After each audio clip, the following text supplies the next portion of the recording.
Hello, beautiful community. Putin has dug up a dude from the 1300s and had a few bits of him chopped off and put in funny boxes and sent to the front. And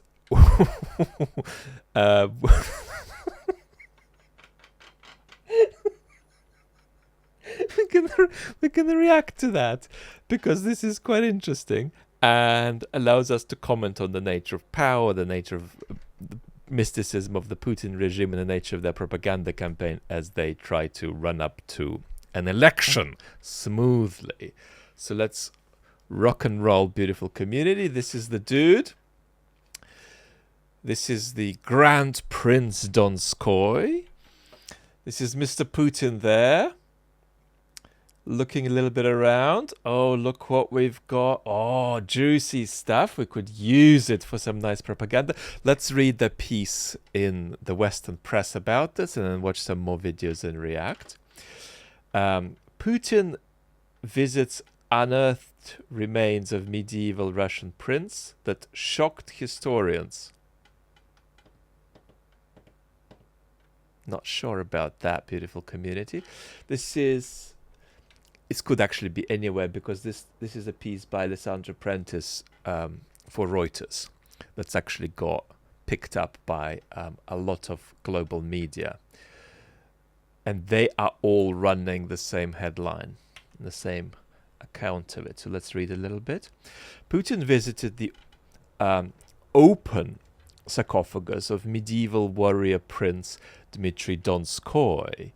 The remains were recently uncovered during restoration at Moscow's Cathedral of the Archangel.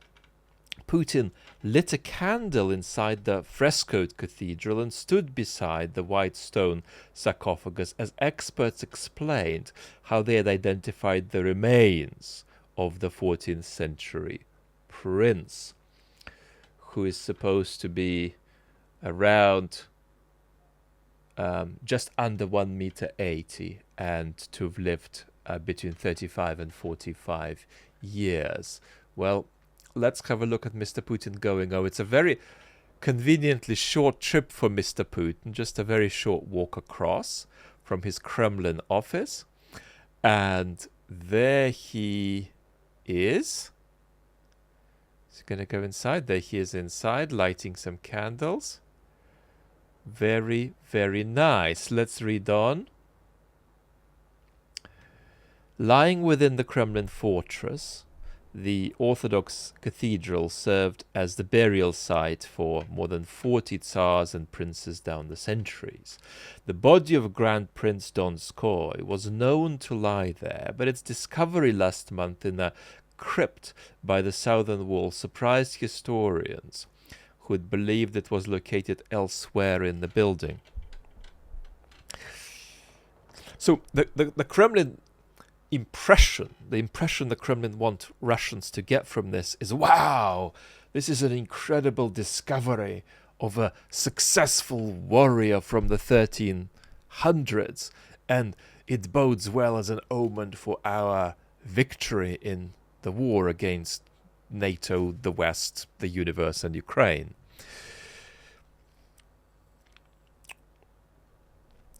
And it's important not to replicate the propaganda messaging, therefore. So, I am not an expert in any of this, but let me check if this is what everybody is running with. Let's do Moscow Times. Moscow Times are running the same Reuters story, which means that it is getting syndicated across the globe. And this gives us a quick learning opportunity because they're recycling the same story, that the wherewithal was sort of vaguely available. We knew it was somewhere here, but we didn't know exactly where it was, and we're surprised. Historians are surprised.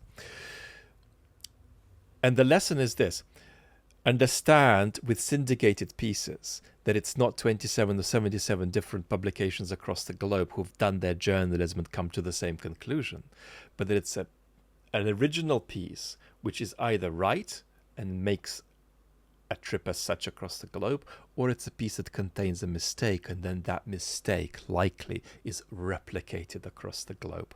And so don't get the impression when this happens that there are 27 or 77 different publications that have done their work and converged on the same factual conclusion or the same narrative.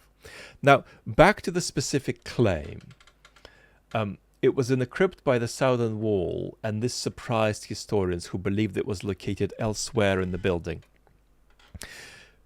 Do not trust a political philosopher on matters of archaeology, but while I won't be able to settle and render this for us, I am suspicious of this. The sarcophagus, together with the two adjacent ones, one of which is the father of this chap, was dug up in the 19th century during refurbishment.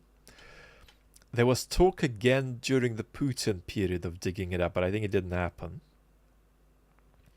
And my sense is that there was an understanding of its location, even though it was submerged. This needs to be verified. I won't settle this for us. However, it's another learning opportunity, because here is a very, very small and pedantic fact, but the truth about the fact, right, makes a difference to whether we recycle Putinist propaganda and distribute it across the planet. Because if my suspicion is right, and I can't confirm that with you now, then this would be an example of us inadvertently taking a bit of Kremlin propaganda, which says, oh wow, we just discovered this, and this means we're going to win the war, and spreading that across the planet, rather than the possible alternate story where they all sat around and said, let's dig this thing up and try to squeeze it for political gain. Here is Mr. Putin.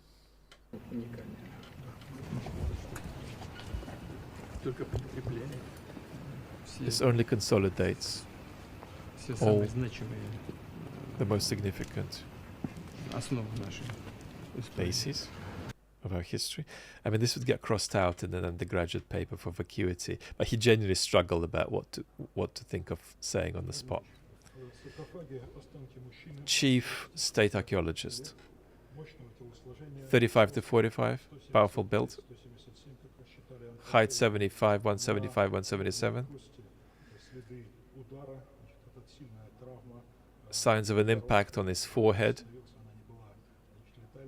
which healed, but was clearly a trauma obtained in combat. And these are the little boxes into which bits of him were put to go to the front. And these are some of the embarrassing statements that people around the regime and in the regime are making. This is Mr. Medinsky, the chief Kremlin historical post-truther. This name, Dmitry Donskoy, is a symbol. And the acquisition today of his relics is surprising and, sorry, my brain is melted down, I'm translating so slowly, and nearly magical. And that is too in itself a symbol. So here is the story, this magical acquisition that nobody expected. Let's ask some basic questions and then maybe finish with a reflection that I'm stimulated to do by the Reuters piece on the extreme nature of Putinist historical propagandistic narrative and what we can learn from it for our narratives about ourselves. But some quick questions. Do we think that Putin believes that digging this up actually helps him, aside from the propagandistic impact of it? I actually think the answer is probably yes. That's to say, he has spent so much time in such informalized and relatively unlimited power. He has been exposed to plenty of mystical narratives by certain folks around him about Russia's historical destiny, that now he genuinely believes that uncovering this thing, digging it up, could actually give him a bit of historical wind behind his back because he's connected to it. He's not connected to what's here today, gone tomorrow, right? He's connected to the full pedigree of Russia's past and the full pedigree of Russia's future. And of course, that means the current human constituency of Russia doesn't matter that much, like here today, gone tomorrow, but Russia's historical destiny is all important. So that sense of connection does give him a rush, and I think do think that it's going to make him feel like there's a bit of wind behind his sails because of the grandiosity that results from the kind of power that he's held and the mysticism of his own historical narratives. So he's going to think, wow, yes, stuff is blowing across thousands of years, or at least centuries, in my favor. It's important that that's not a religious sentiment on Putin's part. He is roughly secular. He might say and might half believe he believes in God, but it's basically a set of private instincts detached from tradition, together with superstition, and together with a bit of mysticism he has accumulated. That's it. So now, I suppose the key political question is Putin doing this because it'll help him at the level of these mystical historical winds in the main? And the answer is, of course not. This is essentially an election trick. But I'll argue that it's about 20% about these mystical historical winds encouraging Putin. And then the remaining 80% is the parliamentary election in September. And this is one of the many different tricks they're going to try. But this is a gambit designed for this short-term period of the run-up to the election. That's a very important historical relegitimation ritual for Putin, which tells everybody around that the people are with him, whether then they are or aren't, in fact, is a separate question. And the answer is they're neither with him nor against him. But the narrative of the election is going to be that the war isn't here, it doesn't really matter. And that the war is everything, and it's incredible. And here we have this chap from the 1300s who is encouraging us along the way, and that means we're going to win. So this is post-truth saturation of the informational environment where everybody can find everything and nothing. This is 80% of the story. But 20% is Putin's obsession with the past as a man who is now largely in conversation not with those around him, but with himself, about himself, and about history and Russia's historical destiny. Quick takeaway for us, just to end here, about the extremity of what Putin is doing as something from which we can learn a little bit, because we all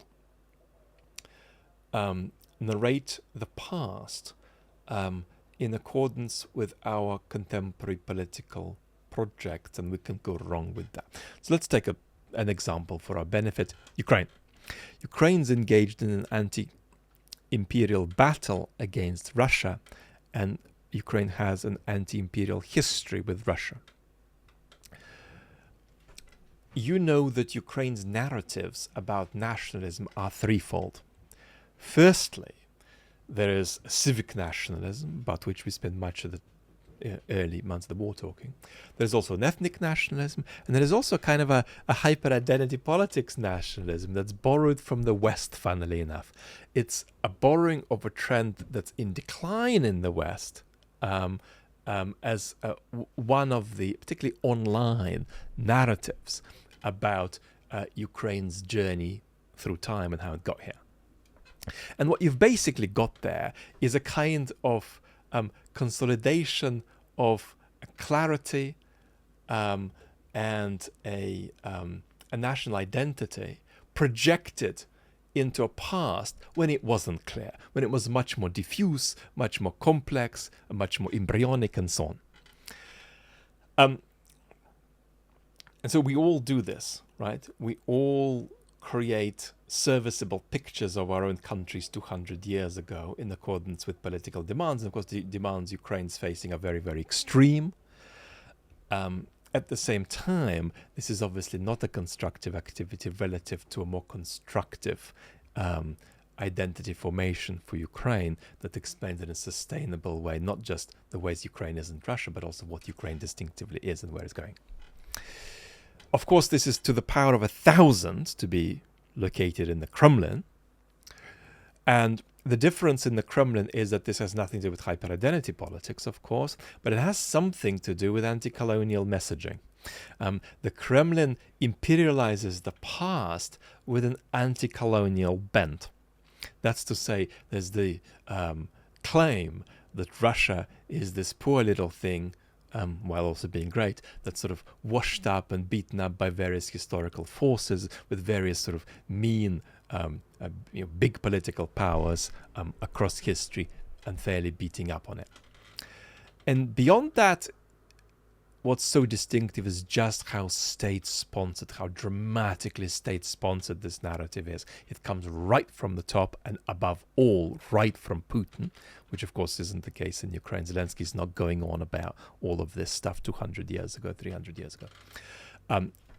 Certain activists are, and certain state-sponsored activists are, but there's a very different, right, location of this in the Russian state. This is absolutely central, and it's coming right from the top. And it's, of course, much more ludicrous and much more false in the hands of the Kremlin, their narrative about their own country.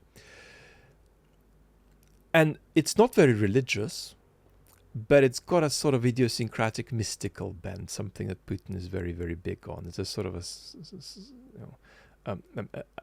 a mystical, all-you-can-eat self-service food bar.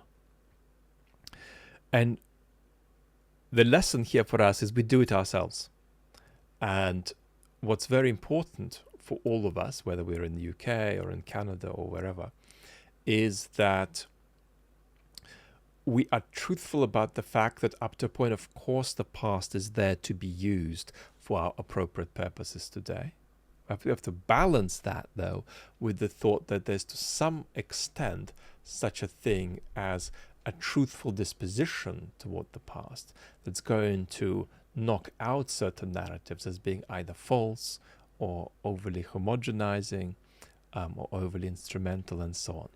So, thank you for this little experiment spurred on by this ludicrousness by the tyrant in the Kremlin. Lots of love. Talk soon.